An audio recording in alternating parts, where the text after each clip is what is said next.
Bonjour à tous et bienvenue sur ce deuxième épisode de Visionnaire et Bagnole. Ouais, ça a plu, donc on y est, on va faire un deuxième épisode et aujourd'hui je vais vous parler d'Orazio Pagani. Mais avant de commencer cette vidéo, j'ai quelques petits changements à introduire au cours de cette vidéo et donc je vais pas vous faire patienter plus longtemps, voilà le premier changement.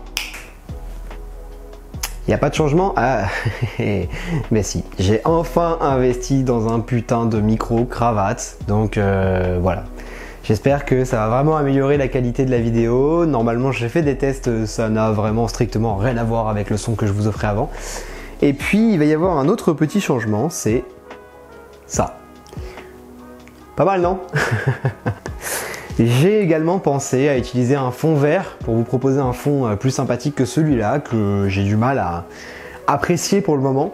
Je préférais largement le fond que j'avais avant, malheureusement j'ai dû déménager, c'est comme ça, voilà.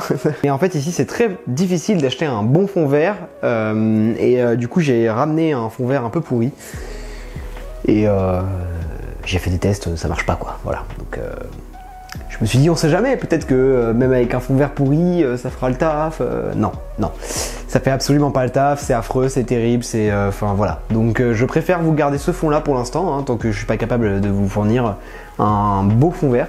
Donc là normalement c'est beaucoup mieux, hein. La lumière va m'aider niveau mise au point, etc. Et puis même je pense que l'image sera plus jolie. Et puis le son, bon je pense que ça n'a strictement plus rien à voir. Voilà. J'espère avoir réglé mes problèmes de mise au point. Normalement, c'est le cas.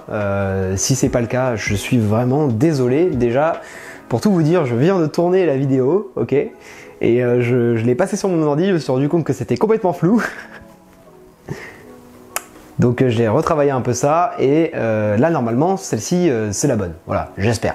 Revenons à nos moutons et parlons d'Orazio Pagani. Le 21 novembre 1955, Orazio Pagani est né en Argentine de l'union de Marta Lavandaio, j'espère le prononcer correctement, et de Mario Pagani, un couple de boulangers d'origine italienne. Il se trouve qu'Orazio va très vite s'intéresser au monde de l'automobile et plus précisément à l'automobile de sport et de compétition.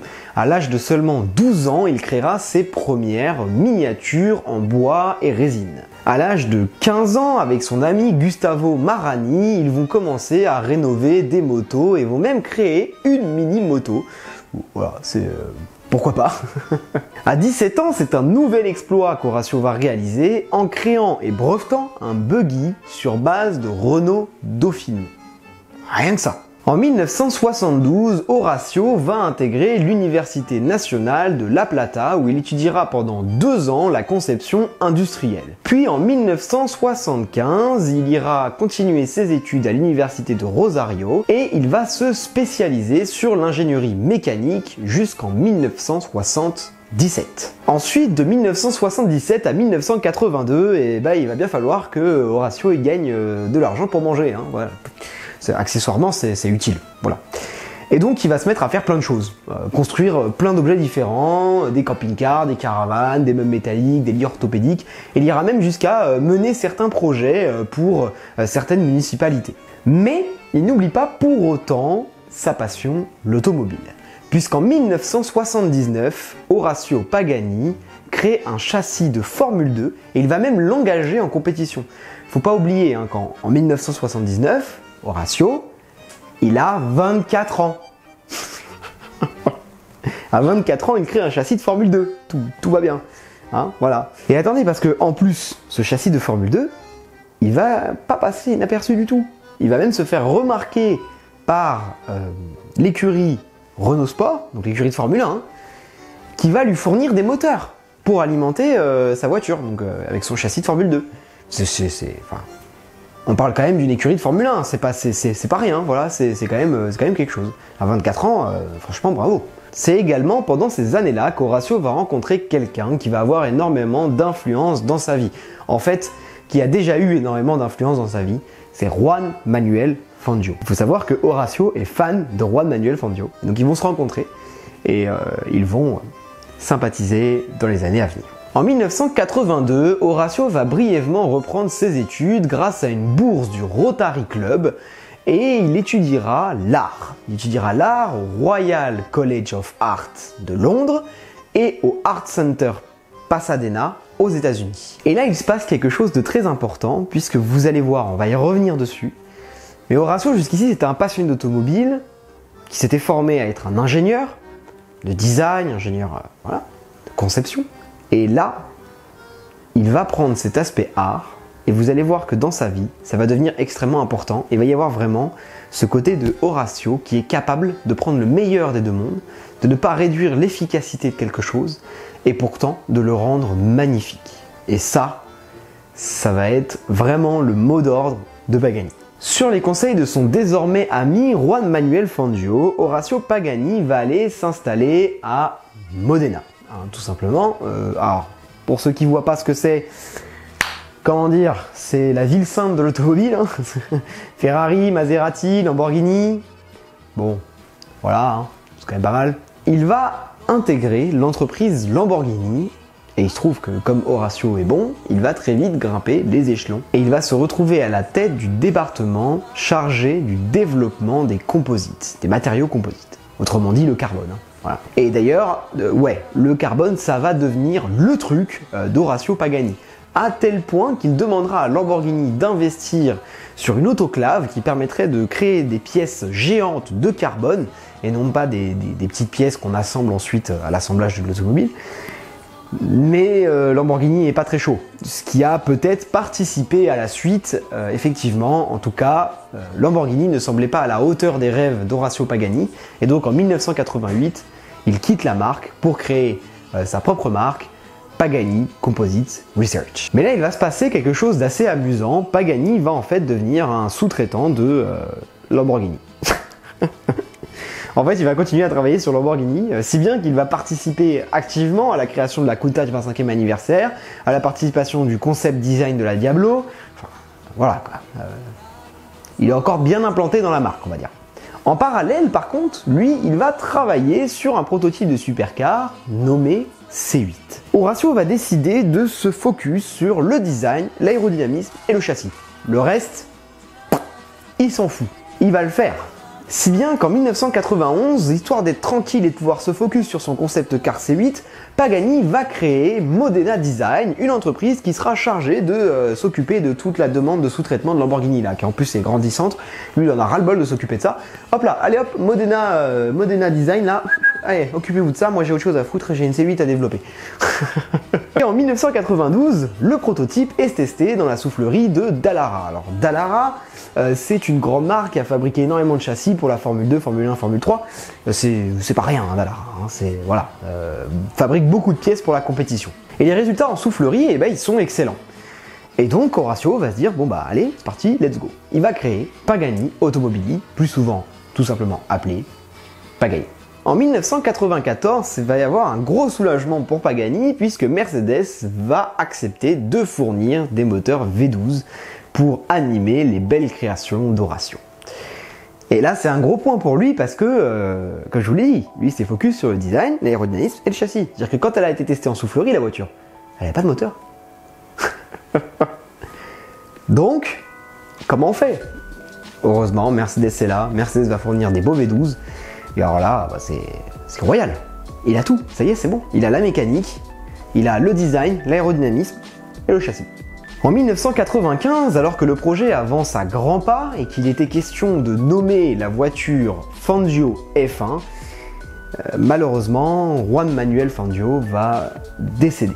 Et par respect pour son ami, Horacio décidera de ne pas la nommer ainsi. Et il faudra cependant attendre 1999 pour que la voiture soit enfin présentée.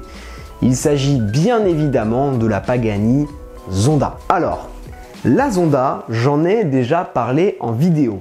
Donc, je ne vais pas rentrer dans les détails sur la Pagani Zonda. Si vous voulez des détails sur la Pagani Zonda, allez voir la vidéo.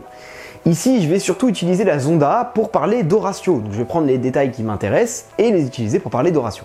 Au début, la Zonda, quand elle sort, elle va surprendre. Pourquoi? Parce qu'elle est très originale. Son design est quelque chose de complètement nouveau. En termes de caractéristiques techniques, elle est pas mal hein, quand même. Hein. Elle est quand même... Bon, monocoque carbone, châssis carbone, enfin, voilà, c'est pas rien, c'est quand même une belle voiture, c'est une voiture qui est quand même relativement puissante, qui a quand même des performances intéressantes, alors c'est loin d'être la pointe de la performance, mais c'est pas mal. Et aussi l'intérieur. L'intérieur est très surprenant, l'intérieur est magnifique. Très original, très original. Mais là où Horatio va faire très fort, c'est que ça, c'est juste un début ça. Ensuite, Horatio, dans les années à venir, il va vraiment focus sur le côté artistique. On va avoir des carrosseries carbone apparents qui vont apparaître, et mieux que ça, on va avoir des carrosseries carbone apparents teintées. Ça va être les premières voitures à afficher des carrosseries carbone apparents teintées. Aujourd'hui, tout le monde le fait. Koenigsegg, Bugatti, Pagani, mais les premiers à l'avoir fait, et bien c'est Pagani. Parce que Pagani est un crack du carbone. Et ouais. Et on a vraiment tout ce côté artistique, les intérieurs, mais tout est dans le détail, il n'y a pas le moindre petit détail. Regardez, par exemple, un truc tout bête, les rétroviseurs.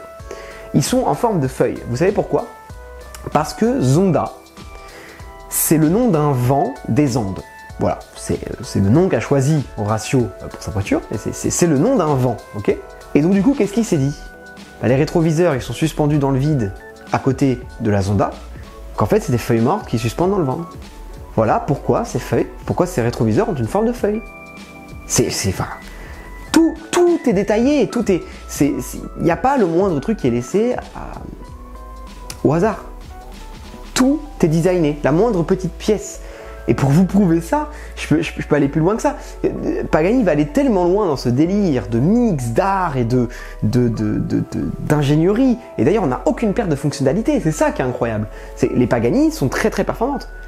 Il va aller tellement loin dans ce délire que quand il va créer le musée Pagani, donc en fait c'est l'usine, hein, voilà, c'est pas un musée, c'est l'usine. Vous visitez l'usine, vous visitez comment Pagani crée ses œuvres d'art. Il va créer des espaces pour recevoir les gens, des espaces complètement artistiques, designés par ses soins.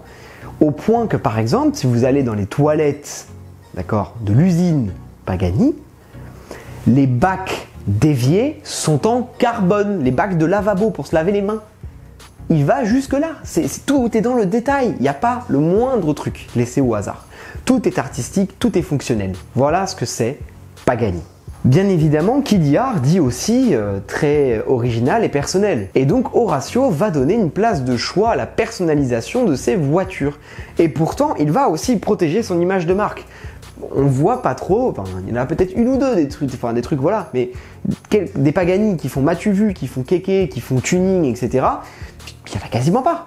Alors que par contre, des créations qui sont magnifiques, dans des rouges bordeaux, des verts anglais, des bleus pétants, c'est magnifique, c'est classe, c'est la classe à l'italienne. Voilà, je suis désolé, mais c'est la classe à l'italienne.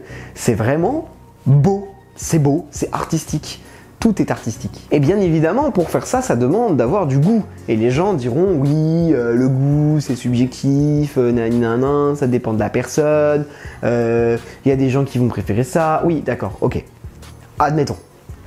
Est-ce que vous connaissez quelqu'un qui aime les voitures de sport, bien évidemment, parce que quelqu'un qui déteste les voitures de sport ne va pas aimer n'importe quelle voiture de sport, donc le sujet n'est pas là.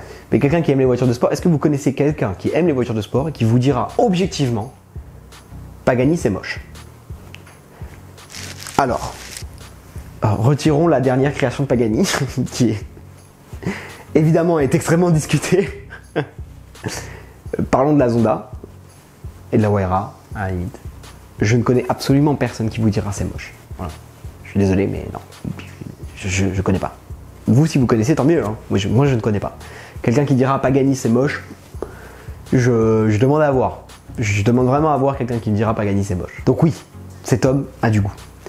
Et au-delà d'avoir simplement du goût sur les voitures qu'il crée, comme c'est un passionné, il a aussi créé une collection. Et par exemple, moi je pense tout de suite à ça, c'est cette Ferrari F12 CDF, donc c'est la sienne, qui est magnifique. Elle est magnifique. La spec, la configuration est incroyable. Voilà, je trouve ça magnifique. En parlant de passion, de niveau de passion, hein, ce sont également des voitures extrêmement passionnelles. Des voitures équipées de moteurs atmosphériques, un V12 atmosphérique qui vous donne un son mais incroyable. Vous pouvez être en cabriolet, les cheveux au vent, profiter de la nature. Et boîte manuelle. Boîte manuelle, à une époque où ça se perd vraiment. Tout ça se perd à cette époque-là. C'est des voitures qui sont extrêmement passionnelles. Et si on veut parler de la passion d'Horatio Pagani, vous le savez très bien, Pagani est très souvent mis en concurrence avec Bugatti et Koenigsegg. C'est logique. C'est tout à fait logique. Jusque-là, tout va bien, c'est normal.